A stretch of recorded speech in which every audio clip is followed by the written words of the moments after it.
Naglabas na ng singsing yung ating club para sa North Derby Race next year, 2026.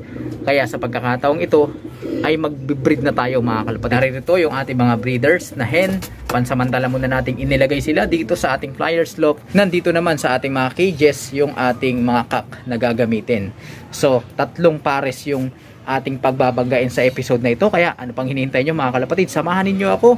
Sasagutin din natin yung ilang mga katanungan ng ating mga kalapatid sa Kanubi habang nagpapares tayo. Kaya sa mga hindi pa nakapag-subscribe dyan, mag-subscribe na kayo, hit nyo na notification bell para updated kayo sa ginagawa nating kwentuhan dito lang sa ating munting tambayan. Okay, ganito yung magiging sistema natin sa pagpapares ng ating mga alaga. So yung ating mga alagang flyers, siguro palalabasin na muna natin sila para hindi sila makaistorbo. Pero mukhang uulan mga kalapatids. Sa tingin nyo? Sige, palabasin natin sila. Tapos yung mga breeders natin, yung mga hen, ay lalagay muna natin dito sa ating training box. Alright mga kalapatids, nandito na yung ating mga ibon sa ating training box. Ito yung mga ibon natin na hindi natin paliliparin. Samantala, ito naman yung ating mga flyers. So palabasin natin yung mga yan. Labas, labas. Labas, yan. Sige, sige, labas. Yan. Labas, labas. O, ikaw, labas, labas. Labas. Alright, so lumabas na yung ating mga ibon. Iglulugon to mga kalapatid. So, one day lilipad to. Hayaan natin siya dyan. Okay, so nakasarado naman yung ating trapdoor. Ngayon nakalabas na yung ating mga ibon na hindi kasali. Ito, yung isang hen natin. Yung ating Alcantara bird. Yan yung una nating isasalang mga kalapatid. At ang ipapares natin dyan ay, ito mga kalapatid, yung ating pinaka-grisel, yung Lolita Vandenbroek natin. So yung pinakatatay ng ating mga champion dito sa ating loft.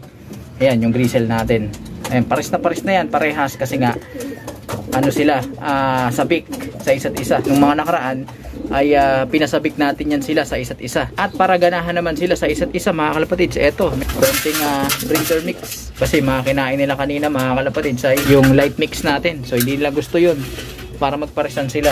Habang tumutuka yung ating mga alaga at hinihintay natin sila magpatungan, gawin yung ating inaasahan, eh shoutout ko muna itong kalapatids natin na si Sir Pete. Meron siyang katanungan sa atin. Meron daw kasi siyang ibon na wala o nag-overfly o hindi nakabalik. Then after 1 month, bumalik yung ibon niyang nawawala. So ang tanong niya sa atin, batcher na ba daw sa kanya yun? Well, in a sense, batcher na kasi hindi naman babalik yan. Kung hindi batcher yan, hindi naman uuwi yan sa loop mo. Okay? Pero pagka ganyan, dapat mong obserbahan yung ibon mo na baka kasi ay ayan, nagsubuan na mga kalapatids. Ang ingay natin. Sige, banat. O, sige. So, balik tayo dun sa kwentuhan natin. So, dapat obserbahan mo yung ibon mo kasi baka mamaya itinuturing niyang bahay or bahay niya, yung loft mo. Okay? Pero, meron siyang tinuturing na secondary loft. Yun nga, yung kumukup sa kanya o yung tinirahan niya sa loob ng 1 buwan na nawala siya. So, baka kasi pag pinakawalan mo yan, eh bumalik din yan dun sa tinirahan niya.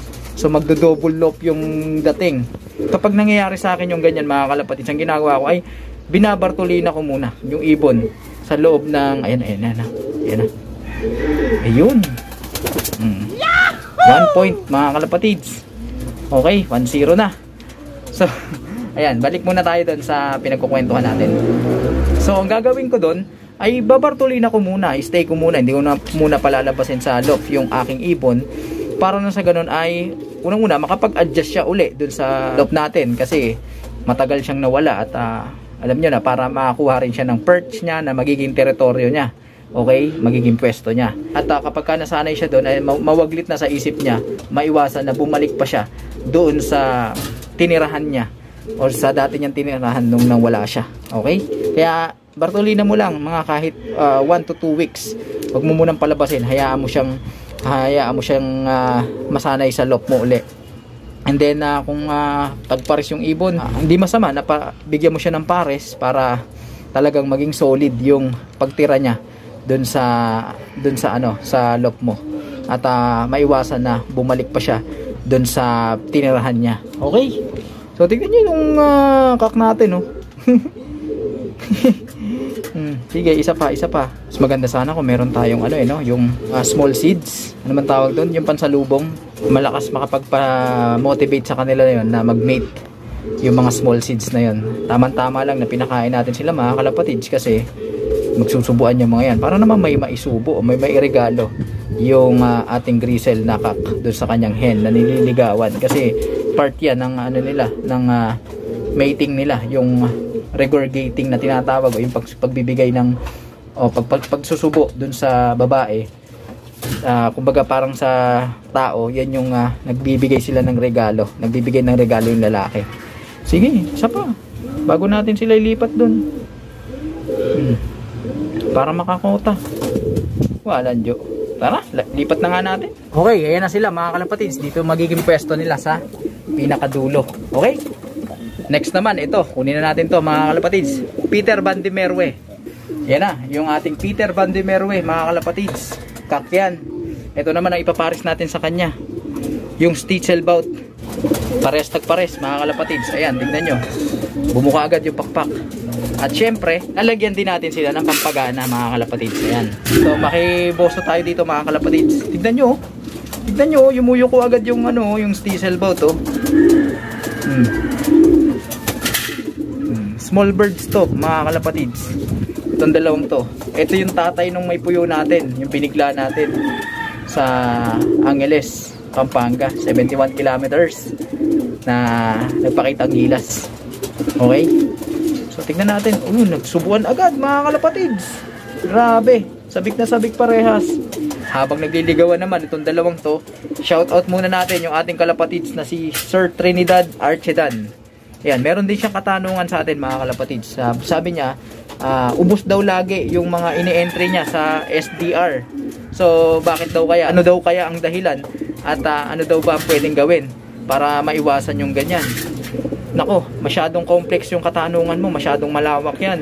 Kasi maraming factors ang pwedeng dahilan kung bakit nagkaganyan yung resulta ng ginawa mong liparan sa SDR. Mula sa mga ibon mo, sa pag-aalaga mo, sa sistema, at kung ano-ano pa, maraming pwedeng dahilan kung bakit nagkaganyan. Siguro para mas makapagbigay tayo ng magandang opinion tungkol sa bakit nagkaganon, ay kailangan pa natin ng iba pang detalye or impormasyon sa ginagawa pag-aalaga ng ating kalapatids na si Sir Tristan. So, kung nanonood ka, sir, PM mo na lang ako sa Facebook page ko. Paglalaanan ko ng oras yan para kahit paano makapagbigay ako ng komento at idea may mali along the way bakit nagkaganon.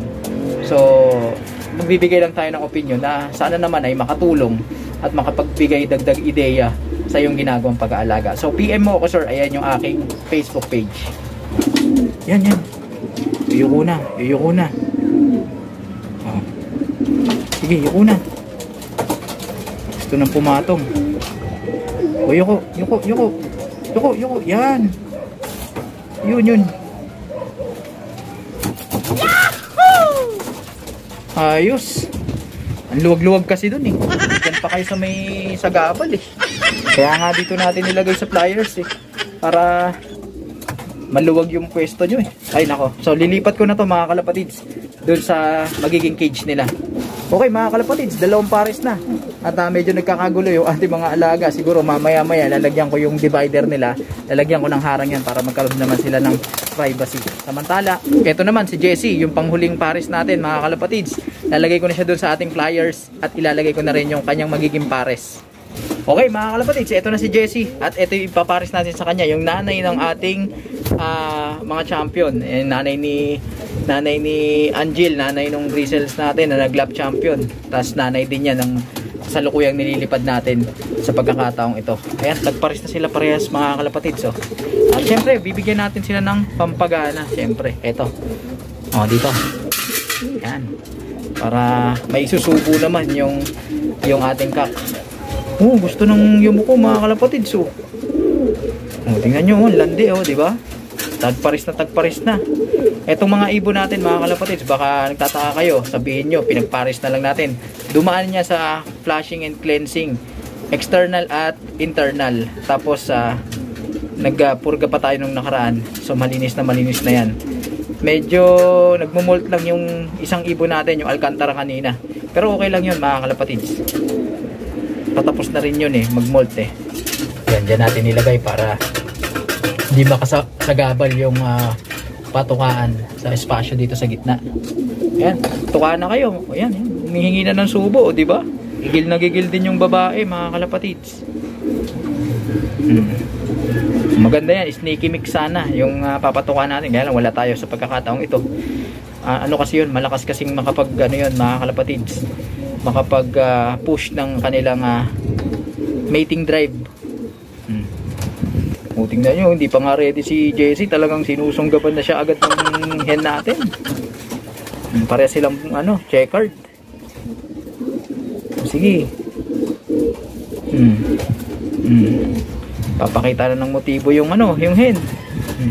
Si Jessie nag-aayos pa ng ano ng forma Oh, sige. Yun na. Sige. Diyan pa kayo sa sulok Ayun. Umupo na. Okay na. Yan. Ayun, mga kalapatids. Success yung ating ginawang pagsasalpukan ngayong hapon. Kaya lalagay na natin sila doon sa kanilang mga pwesto para masanay na yung ating mga alagang ibon na ito. Samahan nyo pa ako, mga kalapatids. Ito na yung ating mga pinagpares. Ayan. So meron tayong una dito, yung ating Lolita Vandenbroek na nakakross sa ating Alcantara bird. Ayan yung unang pares natin. Dito ang pwesto nila. At nilagyan ko na rin ng divider para magkaroon naman sila ng privacy sa isa't isa. Kasi napapansin ko pagka nagkakakitaan yung cock dito tsaka yung hen dito at nagkakaroon ng interaction, nagagalit yung isang cock. At ganun din dun. Pag yung hen ito nagkaroon ng interaction dun sa cock nun, nagagalit, nagtutukaan. So para tahimik yung ating breeder's cage, ito naman may harang na dyan. Tapos ito na yung ating Peter Van de Merwe na nakakross sa Stichel Bout. Okay, and last but not the least, yung ating ibon na si Jessie, mga kalapatids, pinaris na natin dun sa nanay ng ating mga ibon na sila Angel at nung Grisel. Golden Homer X Taiwan na nakakross dun sa Taiwan bird. Ayan, Taiwan Vandenbroek yung babae. At syempre, hindi mawawala, mga kalapatids, yung mga minerals na ibibigay natin sa ating mga alaga. Ito, redstone. Tapos binigyan din natin sila nito yung breeds na may oyster shells. Ayan, may redstone din to. Tsaka kung ano-ano pang mga minerals. Okay, at syempre, ito yung pink mineral, mga kalapatids. Medyo may kamahalan lang tong pink mineral, pero napaka-importante nito sa ating mga ibon. Yan, sama-sama na natin yan, mga kalapatids. Halu-haluin na natin yan para talagang healthy at malusog etong ating mga alagang breeders at yung kanilang magiging anak. Okay? Ayan, tingnan nyo. Yan yung sila. Gusto na nilang tukain, mga kalapatids. Inalo ko na. Rumble-rumble na yan. Bahala na sila dyan. Alright? So, ito, mga kalapatids. Dito to. So yan, mga kalapatids, ang update dito sa ating munting tambayan. Patuloy lang kayo tumutok sa mga magiging resulta ng ginawa nating pagpapare sa pagkakataon ito. Abangan ninyo yung mga ilalabas nilang mga inakay, and hopefully maging maganda at malusog yung mga ibon na painakay natin sa mga susunod na pagkakataon na siyang ililipad natin sa susunod na liparan. Sa mga hindi pa nakapag-subscribe dyan, mag-subscribe na kayo, hit nyo na notification bell para updated kayo sa ginagawa nating kwentuhan dito lang sa ating munting tambayan. Mag-like, comment, share sa video ito kung yung nagustuhan para sa tuloy-tuloy nating kwentuhan, nakapupulutan ng mga ideya at kaalaman. Paano, mga kalapatids? Hanggang sa susunod natin pagkikita. Paalam!